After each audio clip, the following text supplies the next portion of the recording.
in Indianapolis today. This place brings memory. 2015, I was here at Angels List Conference today, speaking at Profit Power event by ICO, amazing event. But I'm bringing you a very, very special podcast. It's Jonathan Cater in the house. Everything TikTok. He's official TikTok partner. Guy literally flying around the country setting up studios. And when I reached out to him, asked for help, he's like, absolutely, say no more. I will be there. So Jonathan, thank you for coming in and helping set up a Roofing Insights studio. And while he was at it, I'm like, you know what? Might as well share some wisdom with our audience. He is phenomenal. Personal mentor to me and Ethan TikTok, and I know you'll get a lot of value out of it. But first, let me tell you about the sponsor of today's video. It's Olivo. Olivo is amazing AI technology helping you not to drop those calls, schedule those appointments, because you know if you miss the call, you miss the business today. Eric Rena, I think, mentioned he got like 50 appointments scheduled with the Olivo recently. We only recommend 2 AI tools right now. You can go to roofinginsights.com and see all our brands we recommend. Or if you're direct to a contractor, you can log into your portal and you can also see all the deals there. We usually have amazing deals with those brands that we recommend and partner with us. Things like first month for free, or waiving the onboarding calls, onboarding fees, or getting a little bit more for the dollar. They treat Roofing Insights audience with respect. They love you guys. Thank you, Oliver, for sponsoring this video. And guys, if you stay all the way to the end of this podcast with the Jonathan Cater, I promise you, you will become better marketer, better content creator, better salesperson, and better person, because Jonathan is amazing. Thank you so much for being here, brother. Enjoy the episode. I think that's a strategy that differentiates people, because most contractors don't even want to pick up the camera to begin with. How crazy is that? Because their searches, who makes the best shingle? And here they have this Russian reviewing the shingles, and they trust me enough to like, okay, maybe it's changed. This is last year. I want to see this year. Even when algorithms change, as long as you're thinking about click-through rate and retention, you'll win. All right, guys, I'm so jealous of you. What are you about to watch? Get those notebooks and take notes. If you're new to content creation, if you don't have a YouTube channel, TikTok, Instagram, you don't know where to start, this podcast is for you. By the end of this podcast, you will know so much where you should be now, what content you should be creating. I have one of the quietest but most powerful voices in the content creation and construction world. John, thank you so much for being here today, brother. Thank you, man. It's an honor. So first of all, what do you think, guys, about our studio? John actually helped us set it up. Literally was screwing those things the other day. And huge credit to Igor, who came up with the idea of these TVs to be vertical. Comment what you think about that. I think it looks freaking dope. I like it. It's smart, because like when everyone's thinking horizontal, he's like, let's change it up. Just change it up, be a little bit different. So John, my first question is, you run a creative agency and you're also part of the roofing company, and it's not common. So how do you balance two worlds, like agency and at the same time being a contractor? Yeah, it can be difficult. I will say majority of my time is spent being a student, because there's so many things I don't know about contracting, but I've been doing content for 15 plus years. And so if there's anything that I've learned, it's even in the creative industry, there's always somebody that knows how to do it a little bit better than you. And so like observing and like appreciating creativity to be able to drive the agency forward, and not being like the best one in the room, but being like the one that can absorb the most amount of information, and then translating that over to contracting. It's the same thing. Because dude, what do I know about putting on a roof start to finish? You know, I didn't have the same story as you, to where you started literally bootstraps, had to learn everything on your own. I kind of came into it and I had to try to expedite a lot of my learning, and just being a student, I think, has been kind of the biggest hack that I think I could ever have for my life in general. And so I think when I'm looking at balancing, like my creative agency is always sitting in that student seat and observing talent, whether it's in construction or content creation. That's how I feel like I win every single day, is if I walk away from something and I learn something new, because there's so many people that are doing it better than me. And, I'm just honored to be able to brush shoulders with those people. Not that many people do it better than you. Let's give yourself a little credit. I actually follow you. Oftentimes, we are behind you. So, what's happening in the roofing industry right now? John is traveling the country, setting up these studios, and then I would come behind him and do the first, second, third podcast in those studios. Lance Beckman, I can name many, many names. Who's your favorite studio owner, like podcast, whatever business owner who hired you? You build them a studio set and they're actually doing it and you're so proud of them because what they like Lance Beckman, for example, when I see it his studio and I know you build it, that must give you the pride because they're doing a phenomenal job and they're consistent. Can you name few people who impressed you with their results? Yeah, I mean, honestly, the ones that it's not even just like the look of the studio when we finish it, but the ones that actually like click record and they go at it and it's so clunky and it's not perfect. Those are my favorite because at least they're starting from like a baseline. Lance is he's very comprehensive with like his content and his content plan. So the expectation for him is a little bit higher. I liked his Dan Young. I liked his a lot because for Dan Young's, you know Dan very Yeah, well, of course. and you've been to his place. Well, he has this crazy garage, right? Of all these like knickknacks and things that he's collected over the years, and he took me through, and I was like, dude, we should add all this stuff into the studio. He has like old crush signs, old Coca-Cola machines and stuff like that. Like he's an old soul at heart, and he's got all these different things, and we added all that into it. Another recent one that I just did was John from Proline, and his was cool because his kids are a part of it. And a lot of times I'm coming into these spaces where like there's someone's home. This little dining room here. It's little. Yeah. Yeah. So my favorite ones are the ones where you get to see the reactions, and his kids came in and they got to see themselves on camera for the first time. And it's exciting for me to see stuff like Do that. you agree with the statement that everyone is a media company? Every business is a media company? I think that there's multiple levels like of it. I think that there's things that people can steal from media companies and from like larger media and kind of compartmentalize it for themselves, right? Like you don't. This is actually a pretty interesting topic because a lot of people will follow Gary Vee, Alex Hormozy, and these like large media names, and they can't produce the same amount. And so they get like caught up on like, oh, I got to release 8 videos a day, right? Because Gary Vee told me to.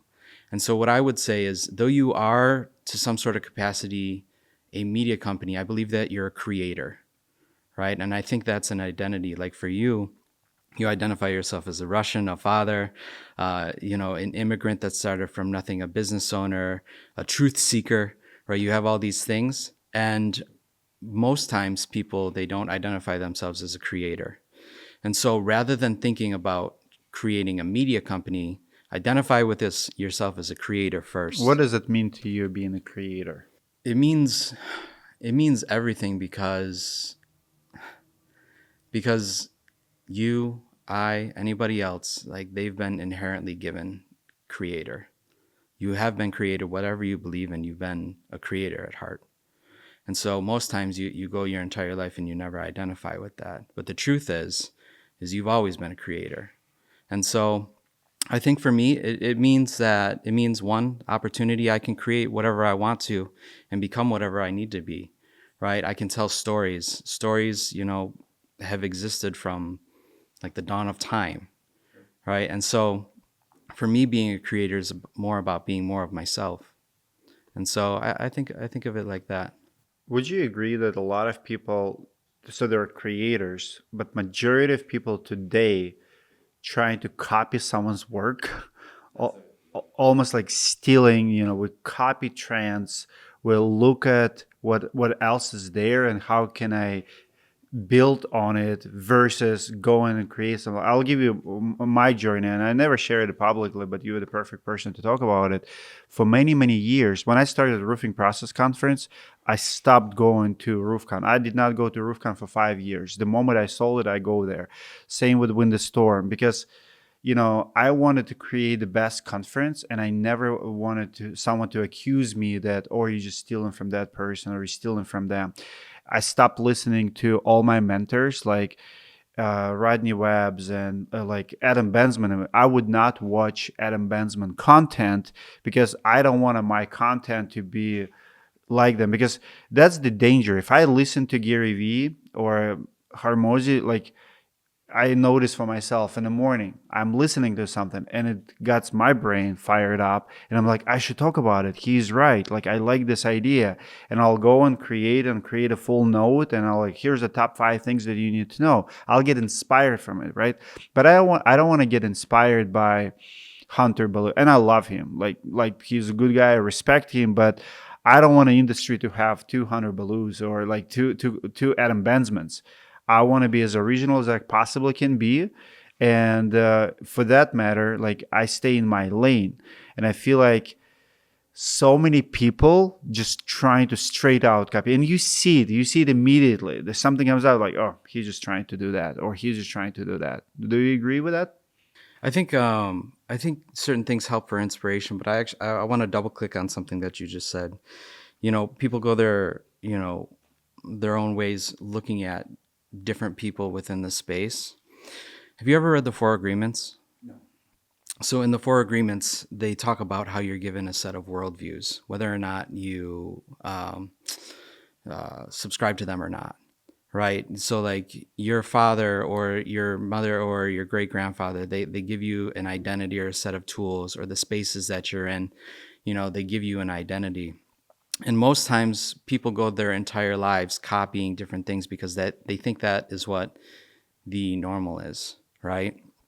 And we spend so much time trying to chase normal that when you're given all these different worldviews, it's hard to really identify like who you really are. And so we grab onto these different things, right? Because we think that like this is what will be accepted. I'm going to take from this. I'm going to become this. And you start building this person that's a bunch of other people. And so for me, I don't agree that people stay there. I agree that people should take inspiration like what you're talking about.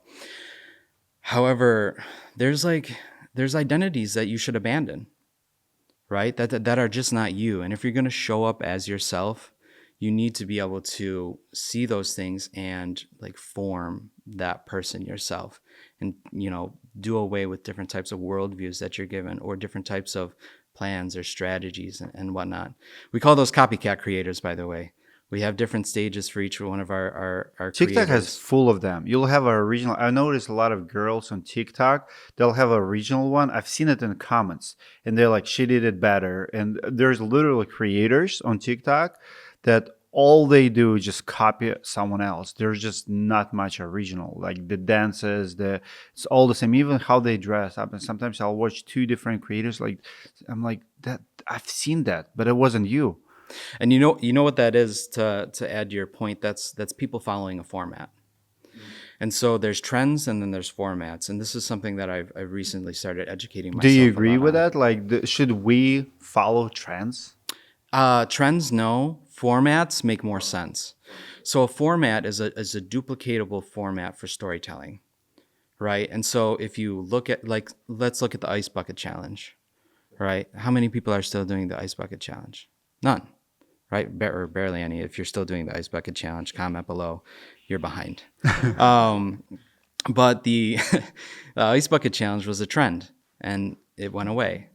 You can't just keep doing your ice bucket challenge and expecting to like yield the results that you want in content.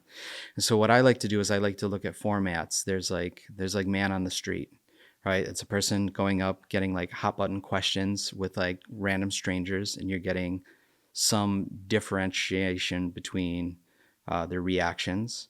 There's like tips on the go, where like you can give tips, wherever you're at based around a certain topic. Compliments on the go. Yeah, exactly. Point of view. Point of view is one of my favorite within this industry, because I think somebody that does it amazing is Victory Outdoor Services, who's a concrete guy. Literally just straps a GoPro to his forehead, and literally just records his whole day and clips the moments that he gets. And so you can take those formats, see how they're done within the first 3 to 5 seconds, and then make them your own, right? And so knowing those forms of storytelling can help you kind of compartmentalize all this information that you have that you want to get out there. The last thought on copycats versus creators. I think it has to do a lot with how we raised our school. The whole school system is do what you told, stop thinking. Like, and I've met so many people in my life where people literally do not have critical thinking for themselves. It's, I have to be here. I'm going to college after that. This is how my family have done it, right? There's no creativity. There's no problem solving because in school, at least how my school was back in the day, I mean, of course, it was Russia, but all schools are the same, is top down. You shut up, we know better, and you learn. And it's very hard environment to become creator out of it. But then how you express yourself. I'll actually add to that point. And so the school system is designed to normalize things, right? If they don't want you to stand out. If anything, if you were an entrepreneur and you're in school, yeah, you were definitely like me and you're in the in-school suspension like all the time, right? Sitting at the desk in the hallway because, you were acting out or you were tapping into that form of yourself. And so the school system is designed for normal. Do you know what the term for normal is? The dictionary term? It's average. And so school teaches you, like, go, be normal, work a normal job, work a normal life, and do normal things. Don't stand out, right? And if you switch that word normal with average, like school wants you to be average, right? But does anybody want that for themselves? Right? Do you want that for yourself? Do you want to live an average life with an average existence, with average relationships, with an average body, with average diet? You know what people tell me all the time? So when I make a video, even like a few weeks ago, so I call out the sheriff, right? Like the Carolina, so I started brand new channel. I said, you know what? I'm gonna do just call outs on this YouTube channel. And the first comment and first impressions I usually get is like, are you the smartest one? Do you need it? Do you need more than others? Are you like, are you special? Why does it bother you? Even that sheriff told me, do you live here? I said, no, I live in Minnesota. And he's like, yeah, mind your business. Like, why are you talking about this? I'm like, why not? You're not gonna do anything about it. I will do something. Those people need to get paid, and I will do something about it. But that's the first reaction people have. Like, do you need more than others? Why bother? Why, like Charlie Kirk? Why bother to go to university and debate people?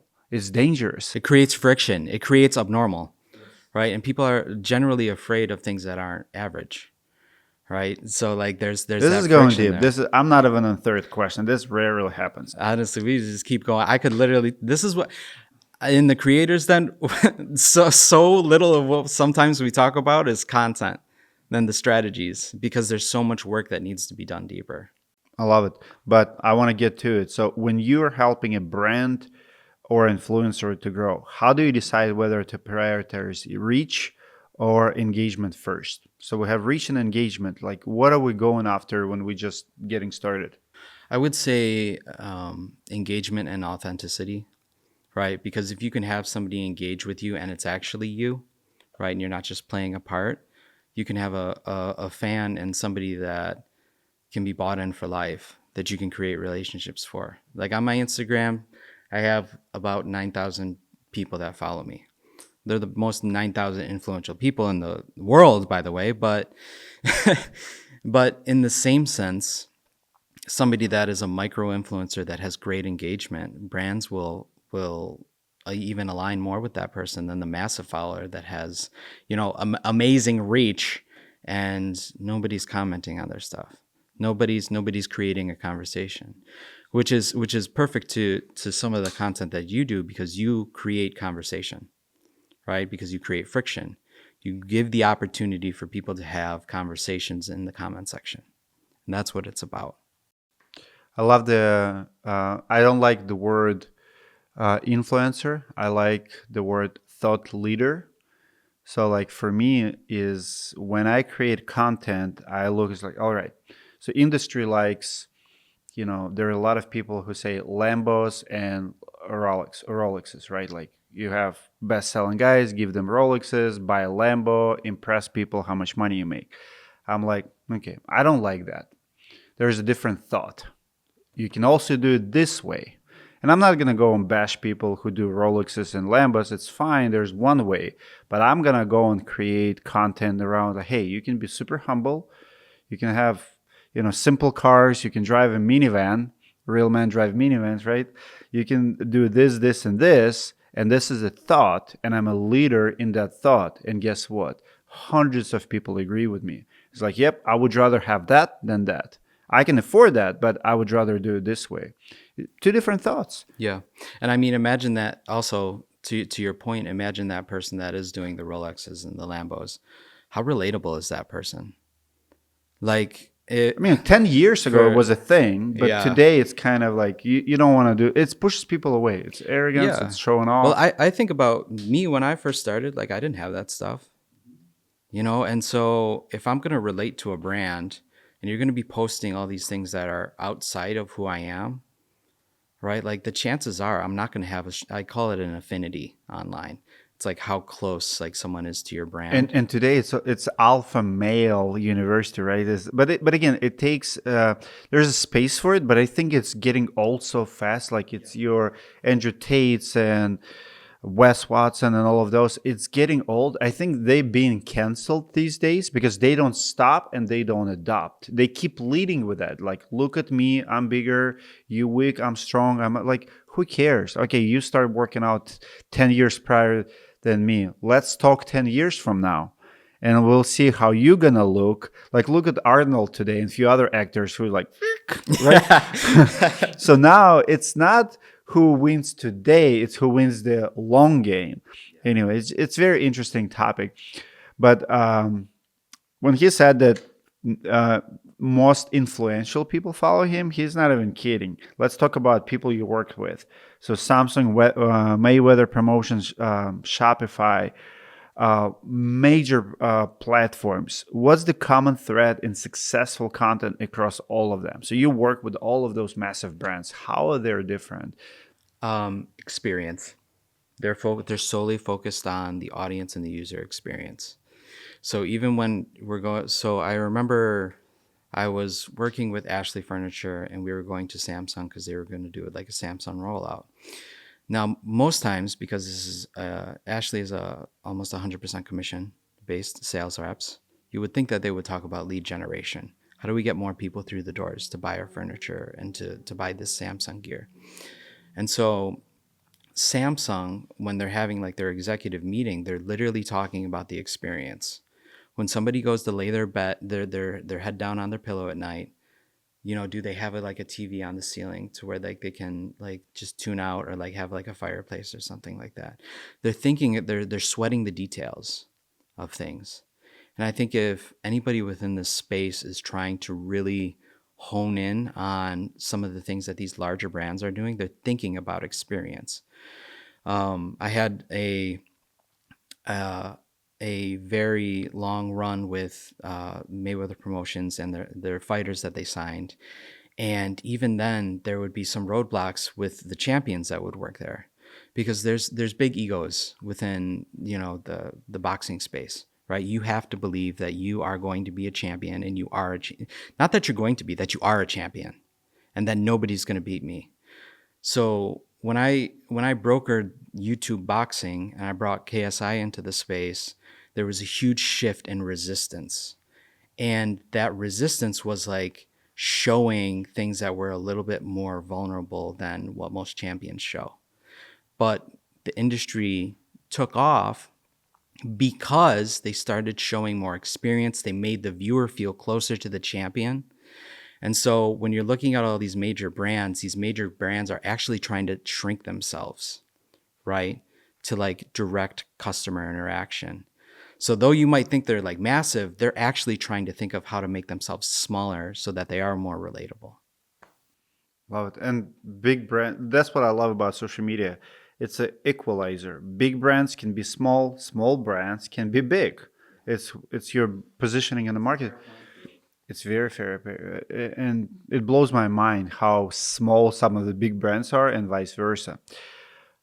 Uh, Jake Paul, and the upcoming fight with Gervonta Davis. What do you think of that? And do you think Jake Paul and what he does, all the rage baiting, and like, does that work? Like, do you like what Mayweather does and his strategy, and who has the winning strategy, in your opinion? So I think there's different types of winning, right? For Jake, it's completely opposite of what Floyd wants, right? And so when he's thinking of content, he's thinking of different types of formats that have worked right in the past, and he's reusing those. And so Floyd, has and even Gervonta, same problems with like thinking like I'm a champion, and like they're not closing the gap between themselves and their audience. And so, long answer short, I have people in the Jake Paul camp, and I am a firm believer that it'll be a draw. No, Wow. no, but it's an exhibition. It's an exhibition though. So like even if Gervonta loses, Spoiler alert. yeah, put your money on a draw. Yeah. Wow. Yeah, hopefully I paid somebody. Um, What do you think about rage baiting in general? Do you think Jake Paul plays a role, or that's who he is in real life, and that's yeah, why? no, Jake is the mentality of a champion. He has some of the best coaches. One of my coaches, which is Coach Larry Wade, who's his strength and conditioning coach. And I love Larry. Like he's so intense, and he gives people this empowerment, and then he gives them like the strategy for how to do your strength and conditioning. They have some of the best teams in the world working with them. So it's like if you're gonna show up in the gym with coaches like that, like you can't be fake.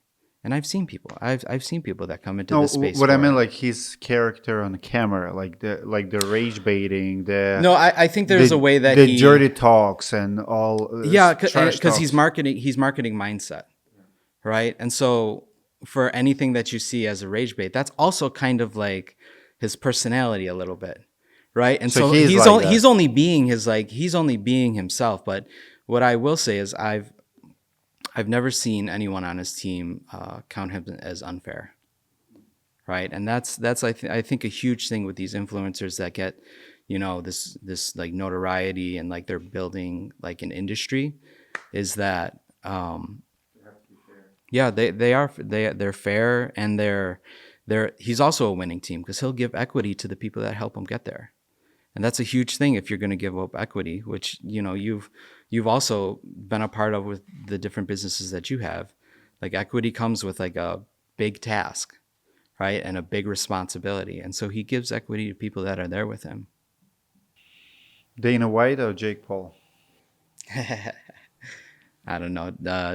Dana White's gonna have to get in the gym a little bit more than Jake Not is right like the now. fight, but because they're so different. So Oh, Dana for is building promotions, promotions, yeah, how they run organizations, because they clash each other on the yeah. fairness and how much they pay and stuff. Who do you think is winning that fight in social media space?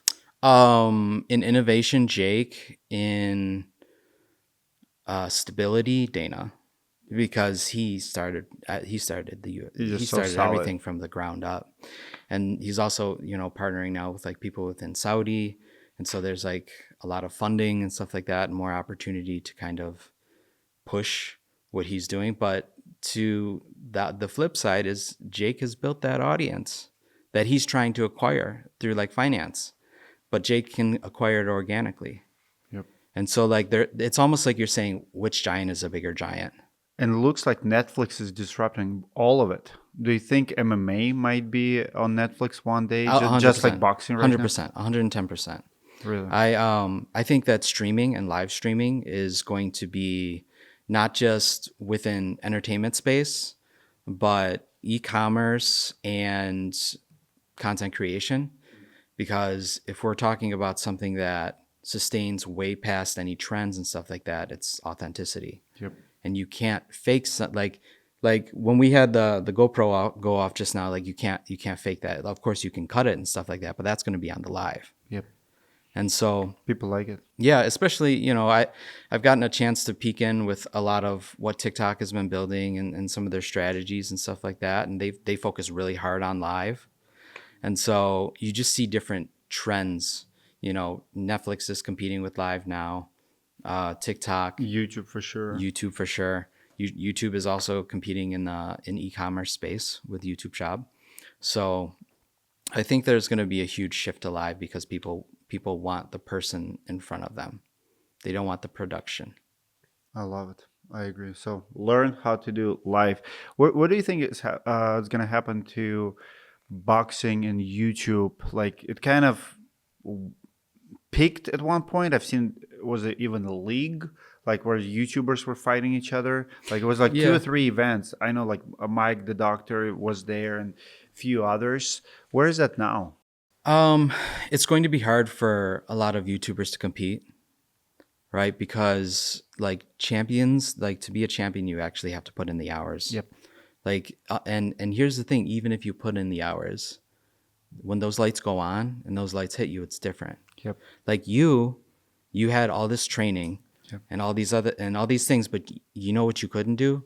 You couldn't step out in front of the live audience under the lights because there's only that key moment. Because unfortunately enough, I've seen Anderson Gibb, who also fought Jake Paul, and I was there with him as he was getting in those 10,000 hours in the gym. But when those lights flicked on, like it's kind of like you only have so much muscle memory. And so I think if people are going to compete in this space, I think it's going to require like real work. Do you think YouTube will go after boxing and other sports for life, like to compete with Netflix? I think that it will require a pioneer, right? And so like Jake and Logan and KSI were pioneers to bring YouTube over into boxing. And so the thing Is is, it done now officially? They don't do anything with it. no, yeah, it's not as heavy of a focus now. It had kind of like a wave. But I think also when we're looking at the sports, like if you were to look at boxing versus golfing or something like that, it just really doesn't hit the same, literally and figuratively speaking. Even like your NBA and stuff, like YouTube is kind of has it all, but it's not what it used to be. Like it, Maybe like bare knuckle or something like that. Like something that honestly, I think combat sports will probably overall, not even just boxing, but combat sports will continue to get innovative. And whether or not people who are influential want to step into those spaces. do you feel like we're getting dumber? Because what about like slap? Like if you look at Slap slap now, boxing. no, this slap. What's the contest? Like when they're just slapping each other, Dana Yeah. White like bought it. You know, those numbers are bigger than freaking any other sports. People just like watching it, but it's Yeah. dumb version of, it's not even, I don't even know how to describe it, but people subscribe to it because our attention span is smaller. It's kind of graphic. You kind of like want to see to the end what's going to happen. Weird. Yeah, people like to root. People like to root for their tribe. And so if they can choose a side, right? Like that's at the highest level too. Like you can't fake getting knocked out. Like it's going to happen. Right? So it's not like you can be like, "No, just kidding," and then you come back and you're like, "Nah, that wasn't a knockout. I'm good." Like you get knocked out, you get knocked out. It's done. What's the biggest difference working with someone selling products versus someone selling a service? I think the biggest difference is also some of the biggest similarities, which is you still have to sell yourself, right? So selling services and whatnot, it's less about, again, it comes back to experience, right? Like if you have a shit product, like chances are like it's not gonna continue to grow. And if you have a shit service, it's probably not going to continue to grow. So thinking about that experience, I think are some similarities. I think when it comes to product, there's a level of continuity within product. Like if you have a winning product, it will stay a winning product until somebody innovates something better. But the difference is with service, like you got to do the work for yourself rather than on the product. And so I would say that's probably the biggest differentiator is looking at the actual product versus the person, like when you're doing service. What's one strategy from influencer content creator space that you think contractors are using but should be? And I want to elaborate on it. Like when I see creators in a space, usually marketers and your popular creators have one type of content, but like your roofer, your plumber, your other, it's all like, look at my job. This is how we do it. This is how we're different. This is how we're better than others. Like that, right? So, but and it's very hard for this crowd to understand what this crowd is doing because these people are dancing, they're working their hooks, they're jumping, right? And these people are like, you want me to jump to start the conversation? Like, talk about like how do you teach a business owner to become content creator, and what strategy from here should go here for them to even click in the first place? I think personal brand is huge. I think identifying what your personal brand is and showing up that way trans can put you at a better advantage than even most marketers can give you. Because one of the biggest downfalls that most marketers have is they think to lead generation and funnel esque, and they don't think about like brand awareness, messaging, and like they don't go personal enough. Whereas like a personal brand, and honestly, one of the things that I teach is people will trust brands to deliver. They won't trust them to advertise.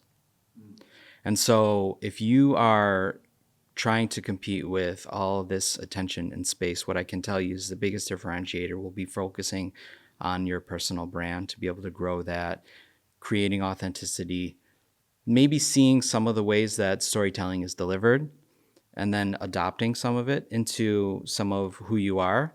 But the biggest gap is most people over here, they don't really identify who they are. They go through life, they never write down the stories that they have, they never package themselves well, because most people don't have video problems. They have packaging problems. And so if you want to beat influencers and marketers within this space, you have to focus on your personal brand. So true. You touched on something that not many people realize, and I like Alex Hermosi on this topic. It's organic content versus advertising. Because for many people, everything I put out, it should be selling, and they're like, if you need a roof, call us. Never do that. Like, that's first of all, you kill an engagement of the video. The moment they got to the end and they feel like they got the piece of content you were putting, now you're just advertising, scroll, right? So you just lost 10 seconds of engagement, which is going to kill the video itself.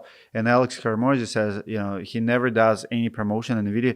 People, is it true in your opinion that people treat your ads completely different than they treat your organic content? It's almost expected. When I see Alex Carmozzi ad, I know it's ad and I know I'm watching infomercial. But when I watch organic content, I know it's organic. Actually, on TikTok, it's so weird. Like, I always look if it's sponsored content, it always tricks me, right? Like, they're creative, but I love that sponsor because I don't want to watch sponsor. I want to watch organic content. Yeah, everybody will do everything within their power to not watch an ad. Yes. Right? Like, I can't blame them. I don't want to watch an ad. Unless it's super creative and you already know the person. Like, if you follow Gary Vee everywhere and you see Gary Vee's ad because he already earned your respect and your attention, you're like, let's see what Gary Vee's selling. Yeah. And that's the power of when you go to do advertising, right? Is that you've built up enough trust. And most people say value, but they try to get to like, hey, my value is you booking me. That's not value, dude. Like, tell people how to do it without you. Show people how to do it without you. Be a student and show people how to show people the secret sauce. And as a result, when you go to package an ad that's their actual problem, they'll hire you, they'll work with you. But if you try to go advertising and then organic, it's very difficult. And plus, you can win twice as much if you go organic and then advertise. And people are not going to, let's say you teach people how to do websites. Teach me how to do websites, make 100 videos on how to do websites. I'll watch 2 videos. I'll say, hey, this guy knows what he's talking about. I'm going to hire you to do my website. I'm not going to watch you 100 website videos on how to build a website. But I just need enough trust to hire you. And you having that in your library tells me everything I need to know. You're generous, you know your topic, you know all of this, and like, okay, this guy really knows what they're doing. Yeah, give away the keys for free. Love it. Gary Vee 101. Give you best content for free every day. Uh, Short-term video is dominating. What's your advice to business owners who don't know where to start? Understand storytelling, understand the frameworks for storytelling, because if you can understand the framework for storytelling, if you understand the framework for storytelling, it's just a time game then. And it's just a packaging game, because the way that you package your short form versus your long form, I would look at different hook strategies. I would look at not just the visual hook, but like text, how it starts. Is there conflict? Like, honestly, if you become a really good storyteller, you can do anything without any of these captions, any of these graphics, any of these things that make you really clunky when you're going to edit. And if you, because I've seen great storytellers and they can captivate an entire audience. There's this guy from Carrot. His name is Eric. And I remember I was watching a presentation of him. It was a 7-minute presentation. They're very short. And this dude literally sat on stage with a broken leg and he delivered like a flawless YouTube video because he just knew how to package his story, how to create rising action, conflict, and then reward. And so if you can package that and you can tell good stories, whether you're looking at short form or long form, you can win regardless. What's the next big trend in content? The current trend is utilizing a lot of AI, and I think the biggest gap is going to be people that aren't using AI. Because, and I heard this from Rick Rubin, where he was talking about, I could give a AI prompt, the same prompt and the same script. I'll give it to 5 different AIs and I'll get the same answer back. But if I give the same prompt and the same script to 5 different directors, I'll get 5 different stories back. And so what I'll say is the biggest trend I think right now is utilizing AI and almost using it as a crutch too much, because we're really afraid to put in the work to figure out who we are and then how to say that. And so I think the biggest outlier is in a world of AI, where AI is trending and all these tools are really exciting to use. I think the very flawed nature of who you are can be an outlier and outperform any AI content. With platform changing so fast, TikTok bans, Instagram algorithm shifts, YouTube short growth, how do you future-proof content strategy? The algorithms have always been about people. And if you become and it's kind of a reoccurring thing throughout this entire episode, is if you understand people and you understand storytelling, And and you're there's authentic. yeah, and the authentic stuff, which by the way, we talk about it right now, but it requires a lot of work. It requires a lot of work, working between, and I don't know if you're familiar with it, like the shadow self. Have you ever heard that term before? So the shadow I think self, from you I heard, but yeah, the shadow self is, your ego's here, you have your shadow self, and then you have how people perceive you. So the shadow self is all the things that you think might not be deemed by society as acceptable, or weird things, quirky things. And so you hide these things. But the reality is if you close that gap, you'll connect with your audience and you'll future proof yourself for the algorithms. Because the algorithms have always been about people. They haven't been about advertising. The goal of an algorithm is to say, how long can I keep people on the platform? And so if people are showing up time and time again and you're building story, they will stay on the platform longer. So you're helping the platform win. That's why TikTok says, hey, go live for 6 to 10 hours a week, which is a lot, right? it's our fourth time this week going live. Yeah, but they'll say like, hey, go for like 6 hours straight. And so they want to keep retention regardless. And if you're going to future proof your content, there's 2 key metrics that you need to know: click-through rate and retention. Click-through rate is if you have a great video and nobody clicks on it, then it doesn't matter, right? Because nobody will watch it. And then retention, how long did you keep them through the video? So even when algorithms change, as long as you're thinking about click-through rate and retention, you'll win, whether short form or long form. I want to dumb it down to you guys. Like, let's say you're a roofer. If you have something to say, like let's say you have great opinion on certain shingle, like shingle is garbage or shingle is very good, and you know that thousands of homeowners need to hear it.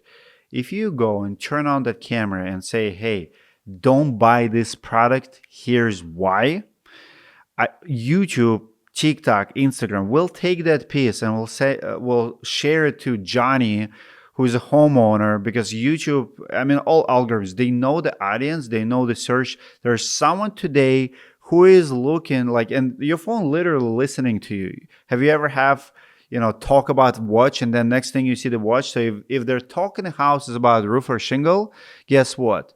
They're like, okay, we have a great piece of content and we have a Johnny here just talking about it. Johnny, watch this.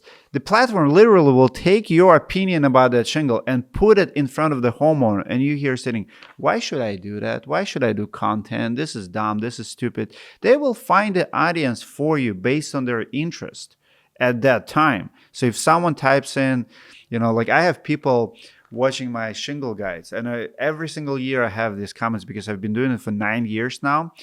I would get a comment on previous year shingle guide that I'm not replacing my roof until I see 2025 shingle guide. How crazy is that? Because their searches who makes the best shingle. And here they have this Russian reviewing the shingles, and they trust me enough to like, okay, maybe it's changed. This is last year. I want to see this year. Yeah. And I freaking love it. And it could be the same exact video too. If you're because the information stays.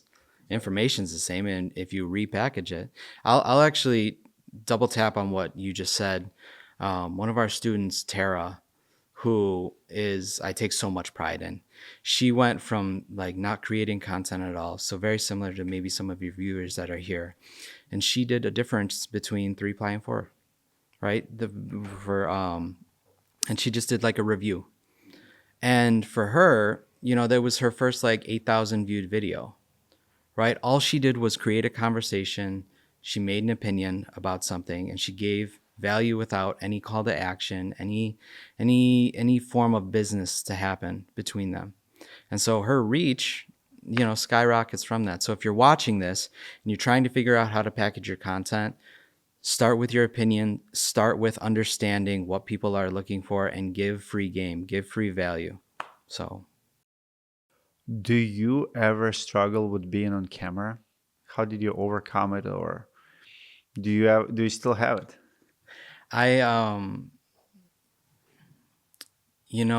For the longest time, I was behind the lens, and you see all these things. You get to see people like, in a different light when you're behind the lens because you see everything. And I will say that for me, I started really showing up on camera and doing the things that I love to do when I was myself. Like if you watch my content, like you'll never see a call to action video. You'll see like the first time I took like Zen for the first time and I'm walking through Home Depot and I'm like zipped out, from the nicotine or whatever it is. But like I honestly I make fun of like the things that I think are actually funny. You guys were doing the bike workouts today, and I was like, you go record this. I'm about to get this in now that everybody left. And like, that's my content, is like showing people that you don't have to show up perfect. You just have to show up how you would normally show up. And so for me, when I started doing that, that's mainly part of the reasons why I have so many great relationships that I do and have worked with so many large brands, because they're trying to like make themselves more relatable. And if I can make myself more relatable by understanding who I am and showing that, like that's where the gap in the gain is. Okay, so I have 5 questions left. They're going to be very quick. So if you have any questions, I'll let you opportunity to ask a question. So 5 questions. And then you can ask if you have anything. Do you think roofing companies are boring online or they are just lazy? I think it probably leans more toward laziness because They're not trying to get creative. yeah, because yeah, they're sometimes the most people that come to us with the creators then they're dealing with more work outside of content that's like trying to figure out what their personal brand is, versus like the strategies and stuff like that. And so I would say that it does require a lot of work to look in the mirror. It does require a lot of work to like put out a video where you don't think you look as best as possible. Right. And I would almost encourage people to lean closer toward that. Right. Lean into your mistakes, lean into things that are true. Right. That's what's going to make you relatable. And so I think a lot of laziness is a lot of fear most times, a fear of that shadow self that we talked about. Right. What are people going to think about me? Oh, I don't look good like this. My grandma's always watching. I don't want to post a bunch of content. What are people going to say? What are my competitors? Well, oh, this is a great one. What are my competitors? Or what if my competitors start doing it too? Well, what if they don't because they don't even take that first step? And so that's what I would say. I'd say they're a little bit lazy. What's one piece of content that contractors need to stop posting? God, drone videos. Love it. Drone, like I like a good drone, but And I'll explain why. There's no storytelling in the drone videos. Like every time I see the drone videos, like what's the story? Why would I watch? Okay, you think you're so cool. So you're trying to convince me you put quality of work from 50 feet above? Like, you know what we call drone footage? B-roll. yeah. And you're making it the A-roll. You're making it the main thing when it's always supposed to be the supporter. Yeah. Like for your visuals. And so that, I think like actually like downloading B-roll content that's not you, or like just some stock footage, I think that's the laziest thing that people could do, or the biggest thing that, you know, they're afraid to step out into showing their face on camera. Please, dear God, get rid of all the drone footage and the just AI stock footage that you have. It's not serving you. And the numbers show it's not serving you. So 100%. Like you're KPI driven, but then you look at your content and you don't follow your own KPIs. 100%. So if a startup has only $500 to spend on marketing, where should it go? Ads or content? Content. 100%. If you only have $500, where do you spend it? I'll tell you why, because I've been at 500 more than most people. And every single time, when I was working for a full month in Dubai, I had $500 in my bank account. Like if I can be in places that people only kind of dream of, which I'm super blessed to, what I'll say is organic content and telling the story. Like, I don't care how much money you have, I can compete, right, with whatever budget you got, because I'm showing up as myself. So I'll say, if you got $500, invest into a couple tools that are going to make it easier for you. Like invest into a good mic, invest into maybe a stand, and then like go at it. Like every single day, whether it's good or not, go at it. Love it.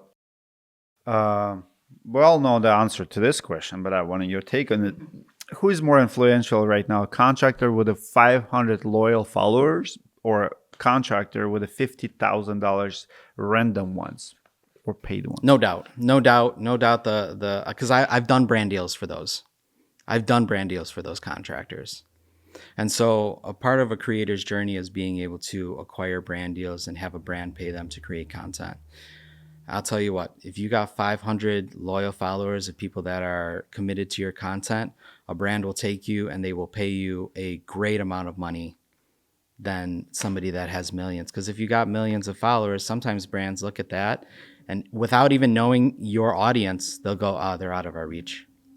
It's going to be too much. How come you did not get me any brand deals yet?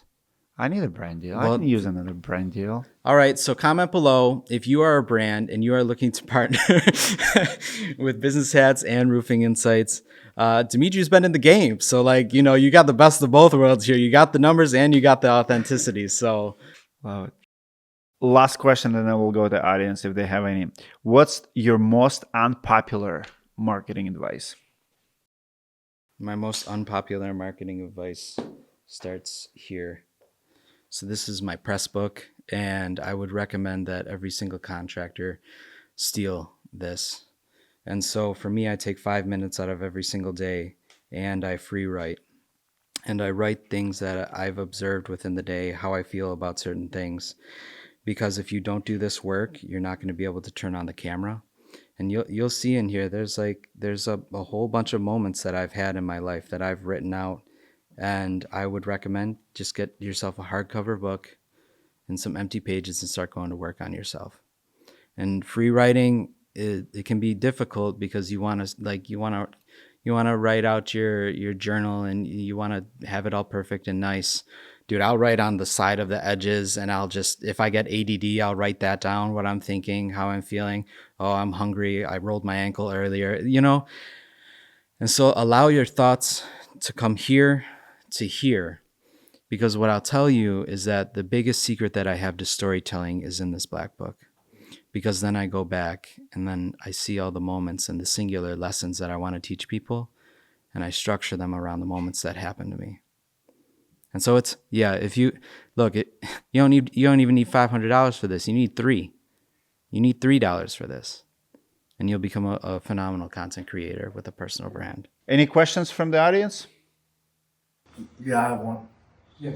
What type of content do you suggest storm restoration contractors put out? Is it like more before and after testimonials? What do you think is the best to grow the branding of the company in a local environment? Yeah, I think that also comes down to like a lot of packaging. You have to front load with problems and experience that people have versus introducing yourself.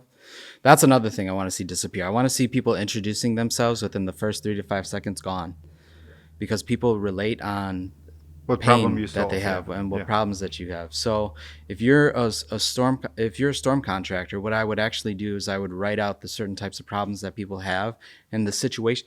Dude, get to this book and start writing down these stories that you experience and then sharing it like that. If you can do it with yourself, it's a little bit easier. But then if you have a client or a customer who's willing enough to do that, I always think that when we're looking at lead generation, specifically to what you're talking about, which is having somebody else endorse the experience that you solved for them. And so I would say thinking about those pain points that people have, because there's multiple things.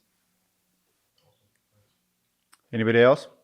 Yeah, my question is a little entangled in his. My question was going to be, what content do you believe would separate you from the other people in this space? And I think, some of the answers that you just gave would obviously fit in that question. But in particularly, is there anything that you've seen, obviously being a partner with another roofing company and just seeing the content that's been created within the industry, is there any particular content that would just, no holds barred, set you apart from what you've seen in the recent years? I'll give you a strategy that every single contractor can utilize for content, because most people think external, where like the audience or the homeowner is able to view my stuff. What I've actually found as a strategy is when you know how to do content and you have it as an asset within your business, gifting that to referral partners and then people that are within your network.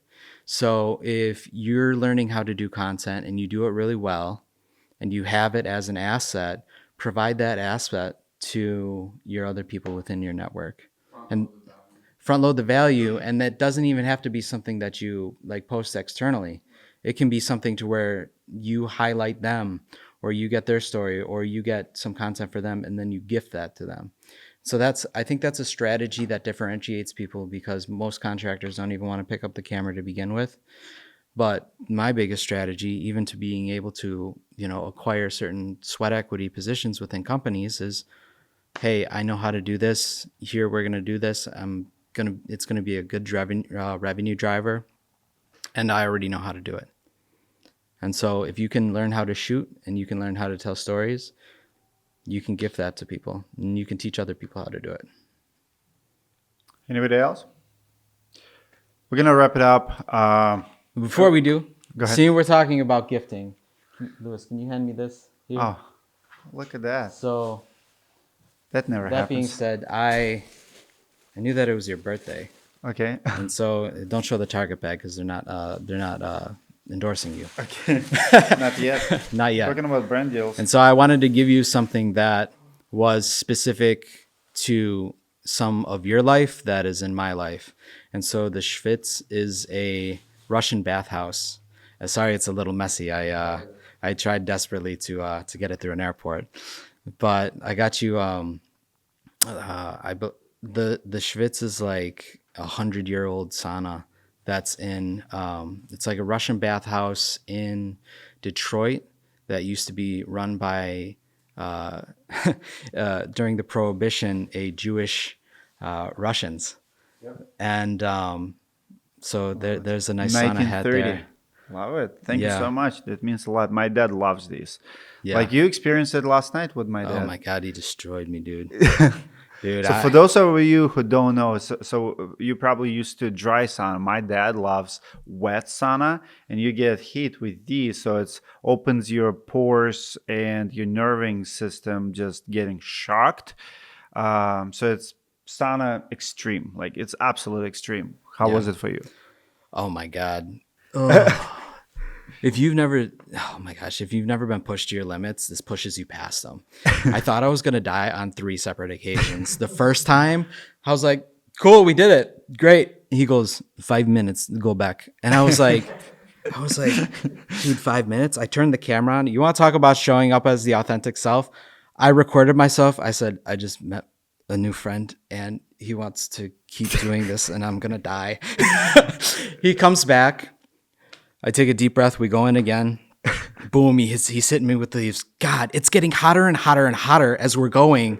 We started off at 150 and then we moved to 180 degrees. I swear to you, I almost cried when he pulled these up and he takes the water and he throws it on all the rocks. And I was like, oh my God, it's not enough. Like, and then he just starts beating me.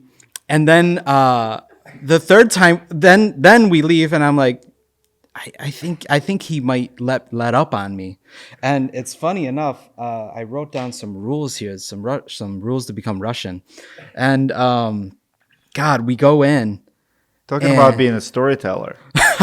We go in, and I am laying there, and he's taking his time, and I'm like, oh my God, please, can you just beat me? Can you just beat me when we get done with this? And then like the last one, we're doing it. My feet are getting hot. I'm dying. I'm like, and then he presses all the leaves into my back.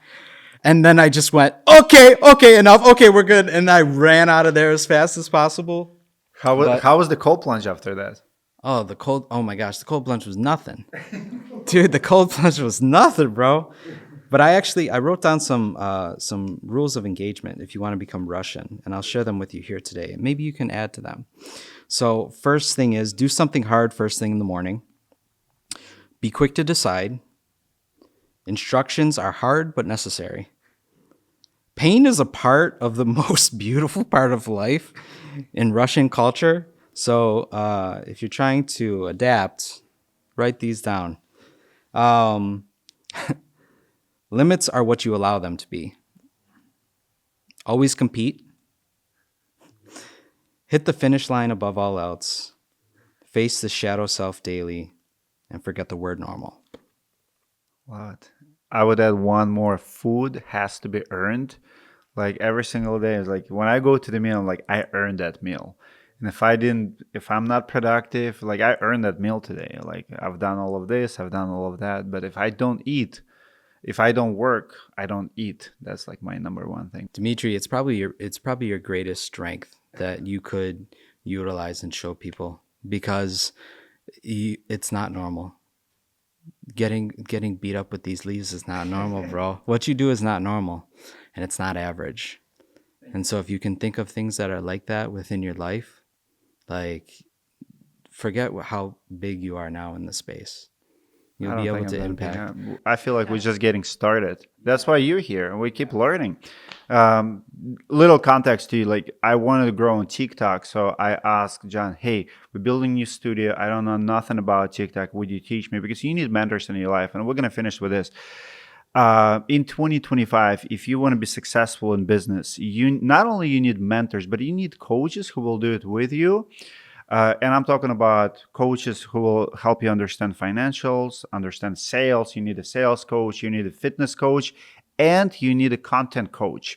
Both me and John do that. I'll put his information below. He's one of the best in the game. You need help, someone to set up studio. I've paid YouTubers, like, I mean, so many of them over the years. Like, I go to YouTube conference to learn, because you can't do it by yourself. You cannot stay competitive.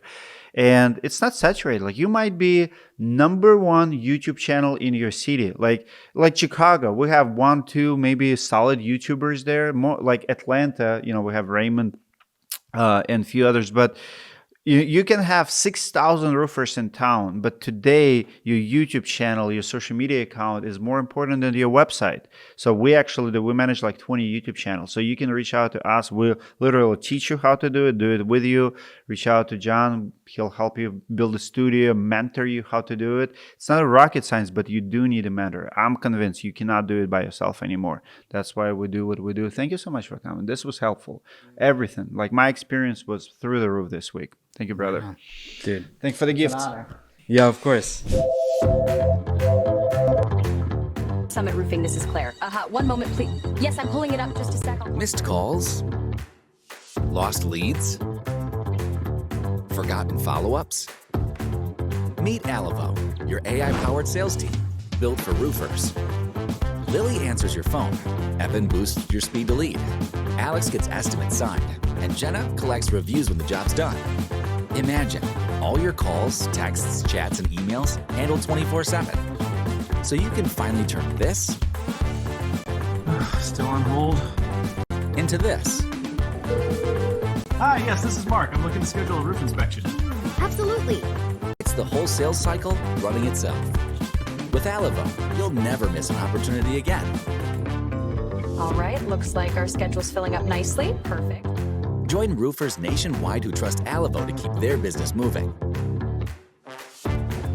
Alivo, AI agents built for roofers.